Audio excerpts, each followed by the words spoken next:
Se você acha que teoria crítica é a porta de entrada para drogas mais pesadas do marxismo na sua igreja, esse vídeo é para você. Eu tô aqui para falar um pouco sobre como desenvolver pensamento crítico à luz da escritura. Esse parece ser uma tarefa assim quase impossível, porque para muitas pessoas teoria crítica, pensamento crítico, teoria crítica é sinônimo de marxismo e que um cristão não deveria envolver-se com isso. Bem, eu quero mostrar para vocês que não necessariamente é assim, em muitos casos é isso aí mesmo, mas existem exceções e eu quero falar um pouco sobre como isso não acontece. E eu vou me basear muito numa publicação recente do Christopher Watkin chamado Biblical Critical Theory, que ainda não foi traduzido, tenho notícias que está sendo, mas não foi traduzido ainda em língua portuguesa, mas é um livro robusto, mais de 600 páginas, em que o Watkin, ele produz o que ele chama de uma teologia bíblica crítica. E ele vai começar, e eu vou também percorrer o mesmo caminho aqui, mostrando em primeiro lugar o que é teoria crítica, né? Às vezes é a primeira vez que você está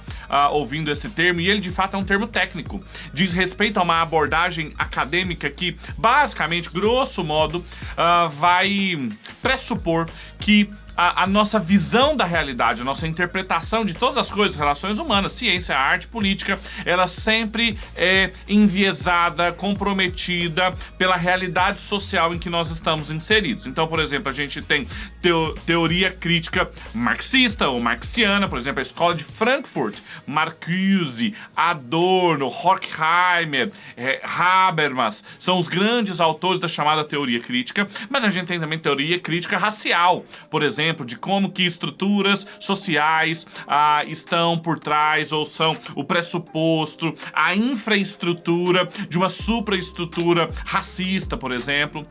E talvez a teoria crítica mais conhecida da igreja seja a teoria crítica de gênero. Judith Butler, as questões de gênero são todas entendidas na chave de leitura de teoria crítica. Ou seja, de que as dinâmicas da sociedade em que nós estamos inseridos, lugar de fala, tudo isso influencia na maneira como a gente interpreta a realidade. Bem, Watkin, ele vai argumentar como é que isso tem relação com a fé cristã. Bem, a gente pode começar de uma maneira bem genérica e até mesmo generosa, dizendo que ambas, tanto a fé cristã, a teologia cristã ortodoxa, quanto a teoria crítica, elas têm um fundamento mais ou menos em comum, que é todas falam sobre pressupostos, vieses, distorções de um olhar nosso para a realidade. Ou seja, o nosso olhar para a realidade não é um olhar direto, ele não é um olhar neutro, um olhar independente do que aonde nós estamos inseridos, das dinâmicas que nós fazemos parte. É claro que uma teoria crítica marxiana, uma teoria crítica de gênero,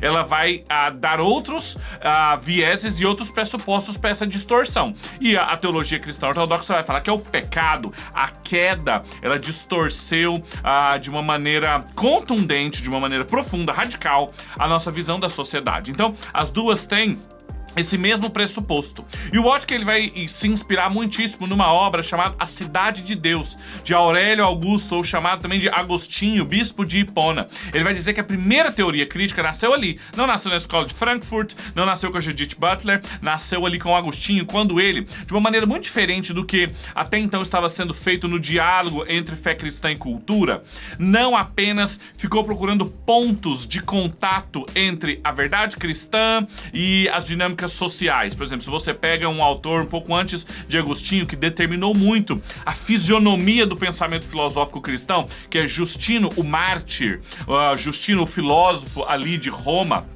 A gente tem as principais obras deles em língua portuguesa. O Justino vai dizer das sementes da verdade, ou seja, tem sementes da verdade de Deus espalhadas por todo lugar. Tem muito cristão que ele tem uma visão sobre o diálogo da cultura, sim, ele fica pegando uns pedacinhos aqui a colar. Eu não gosto muito desse ecletismo intelectual. Eu prefiro muito mais a visão do Agostinho, que ele vai dizer, olha, basicamente a gente tem duas cidades.